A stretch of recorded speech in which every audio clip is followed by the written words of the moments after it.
Hello, it's Thursday the 5th of April, I'm Malcolm Massey, and this is the UK Column News.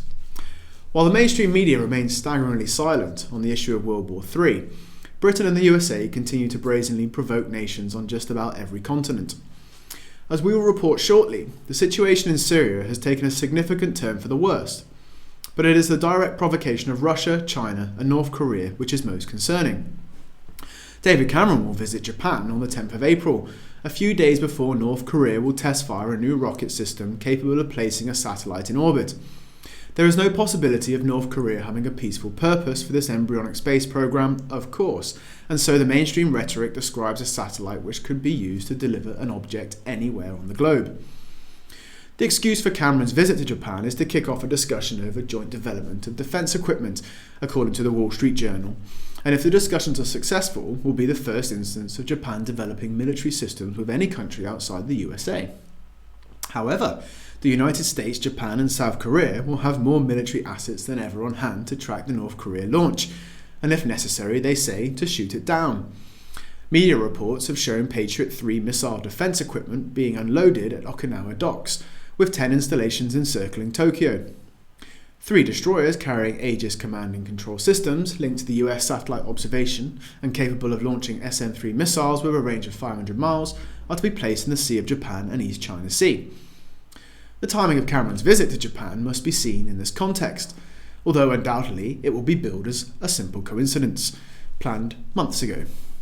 In the meantime, President Obama is pushing to complete the provocation of Russia and China by building a ring of missile defences in Asia and the Middle East to add to the system currently being deployed in Europe. The excuse of this massive expansion of the missile defence programme is the new threat of North Korea, added to that of Iran. Russia and China, of course, cannot and do not see this as a credible excuse for the huge amount of money being spent, especially coming at a time when the biggest threat to the lives of Western populations is austerity, joblessness, and particularly collapsing healthcare. The model which will be used in Asia and the Middle East will be similar to that in Europe, where interceptor missiles are based in Romania and Poland, radar systems in Turkey and Aegis-equipped destroyers based in Spain. Reuters reports that Obama's push for new missile defence systems includes 2 sets of trilateral dialogues, one with Japan and Australia and one with Japan and South Korea. But perhaps this phrase refers more to the source of the policy than the nature of the talks.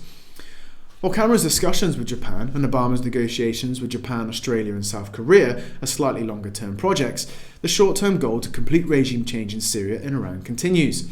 It appears this morning that Turkey is to act the patsy with regard to Syria, just as Israel will do for Iran. The Wall Street Journal is reporting that Turkey has drawn up plans to create refugee safe zones on the Syrian side of the Turkish-Syrian border. In what can only be seen as an act of war, the plans involve the Turkish military crossing the Syrian border to take control of Syrian land, although it is so far unclear exactly the scale and the scope of the operation.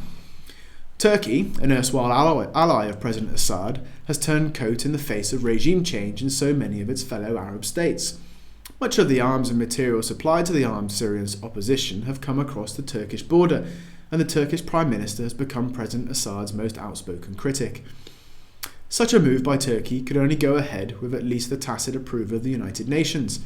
If Turkish armed forces do cross the border to implement this plan, Syrian forces will undoubtedly attempt to defend Syria's sovereignty. The risk of a general war between Turkey and Syria has therefore increased massively, would NATO and Russia fail to take sides at this point. On the 19th of December 2011, the government published a green paper on justice and security, proposing that sensitive cases that are to be dealt with civilly should be held secretly. This would include any cases where an individual would be suing the government. The Green Paper also discusses options for strengthening non-judicial oversight of security and intelligence agencies. The plans, however, seem to have hit a snag. As per usual, when the government wants to introduce some highly controversial legislation, someone in the cabinet, this time Nick Clegg, comes out to oppose it. Clegg's role is to manage the opposition to the legislation, not to drive it, so that the public thinks that there is some serious opposition to Ken Clarke's attempt to make courts secret and therefore need not take action themselves. This is just a microcosm of the political spectrum at large, where one party opposes another, when really they are all pushing the same agenda. The media are, as usual, focusing on the argument between Clegg and Clarke. The discussion is therefore limited. Instead, the discussion should focus on what the paper actually proposes, what it will mean for future justice if the paper is ever considered worthy of becoming a bill, and what we the people are going to do about it if we disagree with secret courts. According to the government Green Paper, there has been a significant rise in the number of complex cases in which sensitive evidence, i.e. that which involves government in some way, is needed in cases. The paper suggests that it is a matter of public interest that this information remains secret, but interestingly, many cases are dropped and large settlements reached because the case wasn't in the public interest. Perhaps they mean it wasn't in the government's interest. Something that has not been touched on is the Green Paper's proposal to extend the jurisdiction of the Investigatory Powers Tribunal in order that it may hear more or all non-criminal cases involving national security sensitive material. This would be, in effect, dealing with the matter in-house, away from the judiciary, who Ken Clark suggests could get involved by way of judicial review, which will be after the decision is made. Nick Clegg is correct. These matters are for the judiciary and not for ministers or non-judicial tribunals. But don't be fooled into thinking that Clegg will mount any worthy opposition. On paper, it all seems to make sense. Of course there are operations that need to be kept secret, but how can we be sure that the sensitive nature of this material is not simply covering up unlawful behaviour on the part of the ministers, such as in Al Rawi versus the security services, in which the Guantanamo Bay detainees alleged that the UK government was complicit in their detention and ill treatment. In light of the large out-of-court settlement the claimants received, the UK government did in fact act unlawfully and, by paying off the detainees, kept the government's complicity hidden. But the thing that is most concerning is the precedent that this will set.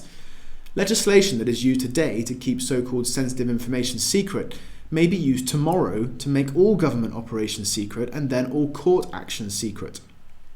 Given that, under the proposal, any member of public involved will not be allowed to see the evidence involved in their case or, in some cases, not even be allowed to take part, and that the government solicitor will be able to have a private chat with the judge, makes this very disconcerting indeed. Nick Clegg's attempts to reform the House of Lords and allow the government to take its final piece of the constitutional monarchy appears to have hit a snag.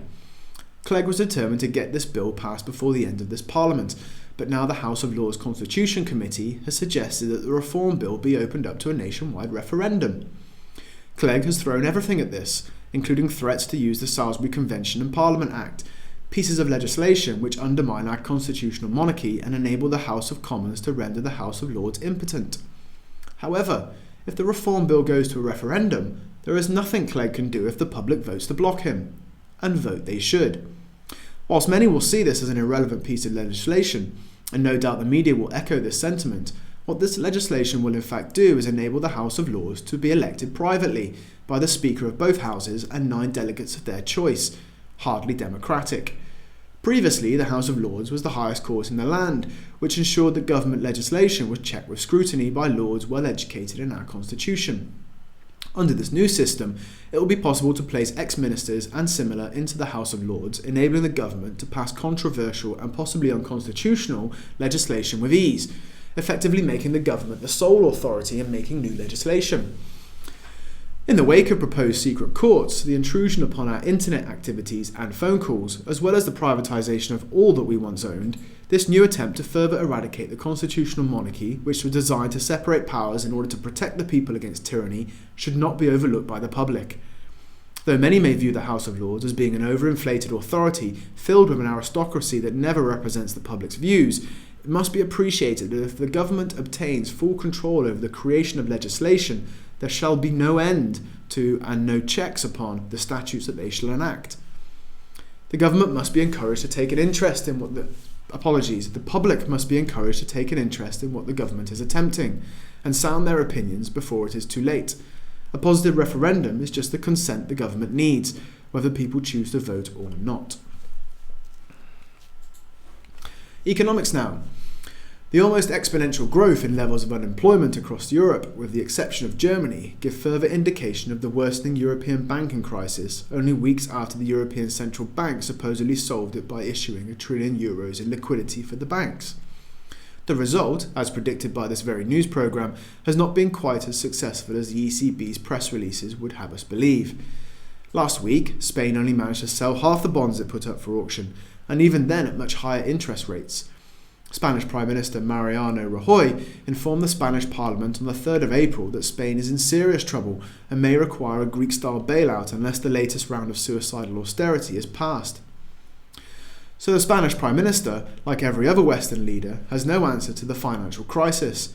Bailout and austerity are both fascist policies, each adding to the need for the other in a spiral into hell. It is in the unemployment levels that the result of bailout and austerity are most clear. Spain, Greece, Ireland and Portugal are suffering most in the general population, with those aged under 25 in Spain, Greece, Ireland and Portugal and Italy worst affected. It is the rates of change in the unemployment rates since the so-called credit crunch began that are most staggering. Almost 50% of under 25s in Spain and Greece are now out of work, with no prospect of anything in the short or even medium term. Even in the UK, where youth employment is relatively low at just over 1 million 16 to 24-year-olds, the raft of new jobs being created are low-quality, unskilled jobs. Staying in the UK, both the manufacturing sector and the services sector have been hailed as rebounding this week as they bounce along the bottom on the way to the next cliff edge. But the real economy is not the main focus of David Cameron's efforts, as he pushes along with his common purpose.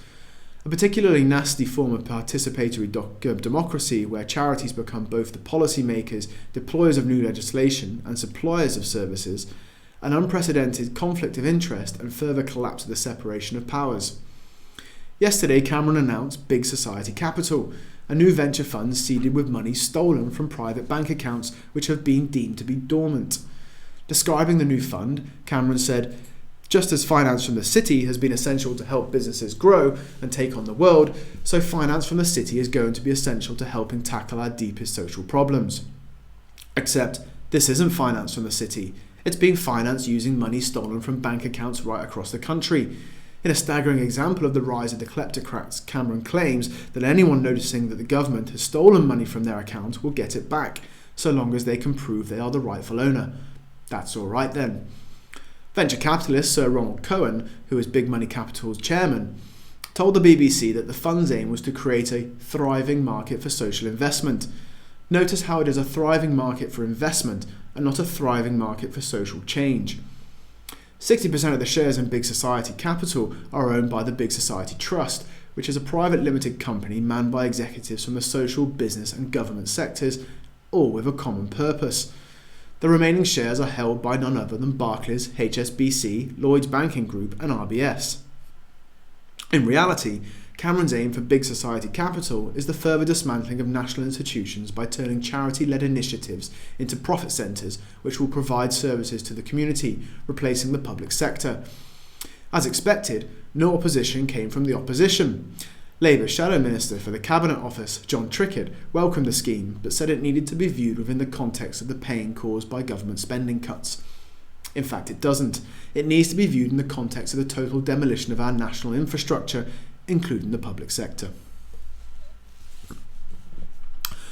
In a previous edition of the UK Column News, we announced that 1 in 5 parents had deliberately missed a meal so that their children could eat.